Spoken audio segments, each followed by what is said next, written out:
Okay. Ufise umwana nagira ndababwire yuko munda murabona kijya gicapo c'ubwonko c'ubwa mbere n'ubwonko bumeze neza ariko umwana ari munda nyina wiwe ari stress canke afise sinzi ngene nokivuga mu kirundi nukuvuga yamana umwikomo afise ibimugoye ababaye aruhijwe umwana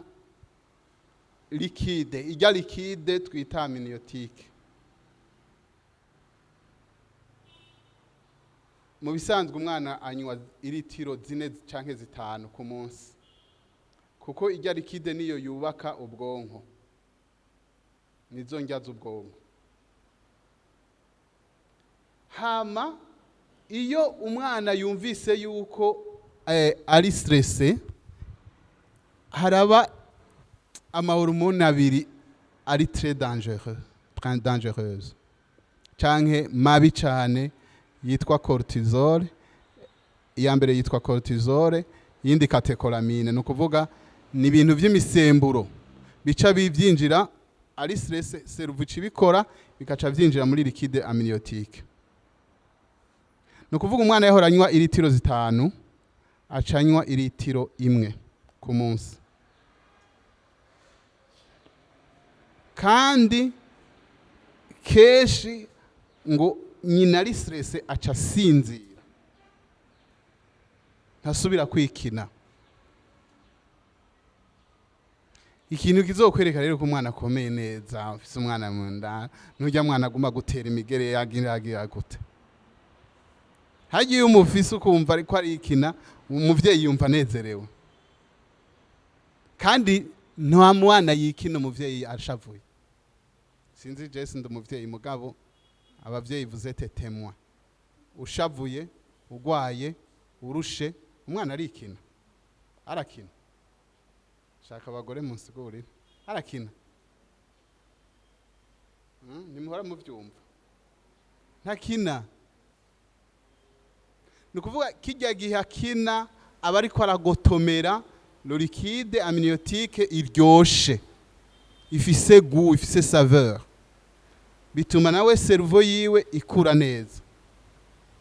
mugabo rero ca mwibaza umwana nyina yabaye stress nk'inshuro 40 mu gushika avuke nukuvuga dufashe 45 mu kwezi yabaye stress gatanu abaye stress gatanu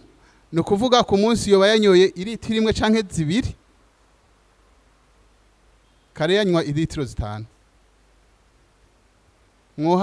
mwoharura ukuntu yahomvye uwo mwana nabwo azokura afise umutwe mwiza usa neza azoba yonze muri cerveau arakura afise forme nk'iyabandi mugabo uwo mwana azoba yonze muri cerveau kuko hariho ibice vyitwa ama synapses bituma iyo ndonse information canke iyo ndonse ikintu mbonye ikintu cinjira mu mutwe bigahanirana n'ikindi nukuvuga ni nk'ibiraro canke industry abantu bamaze kuja muri hirya yicaye niyo naravye nukuvuga hari hantu hambere ushikiza ibintu vya mbere hantu vya kabiri haja bikuma hari hantu ha gatatu bica biga nukuvuga uko bigenda ayo ma etape yose bigenda biracako niko ikintu kigenda kigahinduka gushikaho haba traitement ya réponse nziza mugabo nagenda babwire yuko hari abana par exemple nogira ndabaha karorero ushobora kumutuma buji cyangwa telefone mu cumba akagaruka akakubarira ati mbe waruvuze ngo iki waruntumye iki hajya nagenda babwire ko information itaba yashitse iyo yari ikeneye kushika.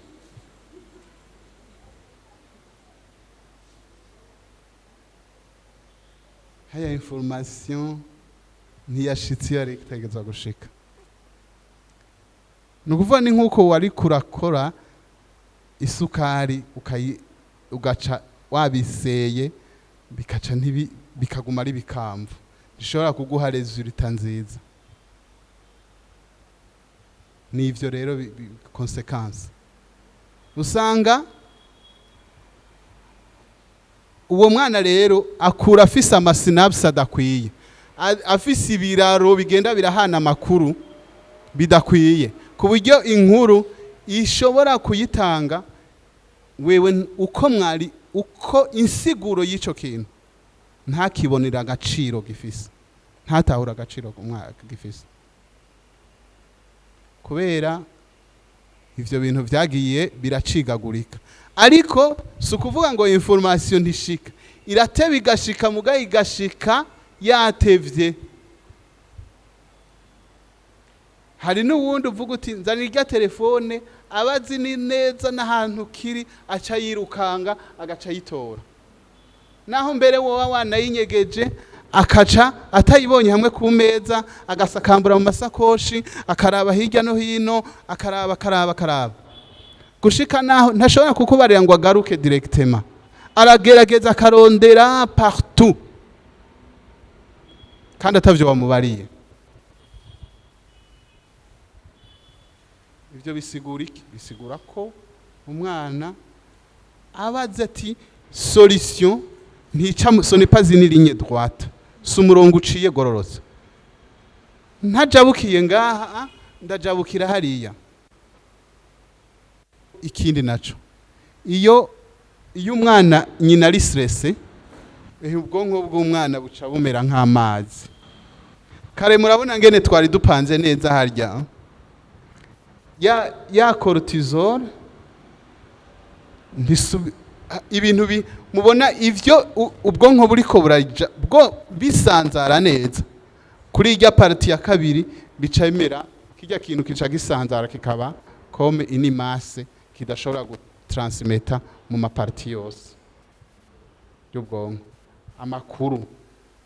Iyo nyina ari stressé ubwonko bw'umwana bumera kurya nyina. Stress ndende mugabo nababwiye ndende cyane, no kuvuga umwana ntaba aca sinzira cyane, aca sinzira ntakina koko asubira gukina bijya biheze. Kandi urumva kurya ameze nababwiye ntasubira kunywa amaritiro yarakeneye kunywa kugira kure neza. Azovuka ameze neza, mu maso tumubona ameze neza, mugabo hatagize gifashwa hacaba ingorane. Manura gato tugira tushike wa mwana aravutse rero, umuvyeyi ntaco bamufashije, yarabaye stressé arirya arimara. Ariko hageze avutse il porte, ngomba ndagisoma mu gifaransa kugira il porte déjà le poids de l'histoire de la mère. Et le malheur de la mère continue à peser sur lui, il va s'adapter à la situation de la mère. Ni ukuvuga umwana avuka hajya umuvyeyi umumama n'abantu bakomeye cyane, ko niba Imana irabacako bakarema.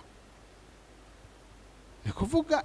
iyo uremye ikintu iyo kikubaye umeze nabi, nawe ntuteba ngo uzane ikintu ni nk'icuma, naho umuduga naho ikintu cyaje cyose hariho kimwe kimeze nabi. Imodoka yose amapiese yose naho yo bari mashasha na nikigiye haraba ingorane. Ni kuvuga rero abo umwana aguma porta aguma yikoreye histoire ya nyina, nubwo na se abarimwe mugabo kuko ivyose atransmeta hariho abona bivyigishije mbere nabambare none ngo se nawe se nyina abayeho ubuzima bwose uko samugize uko umugabo we ameze neza umwana amera neza amuriye umutima wa mwana ari munda agira ikibazo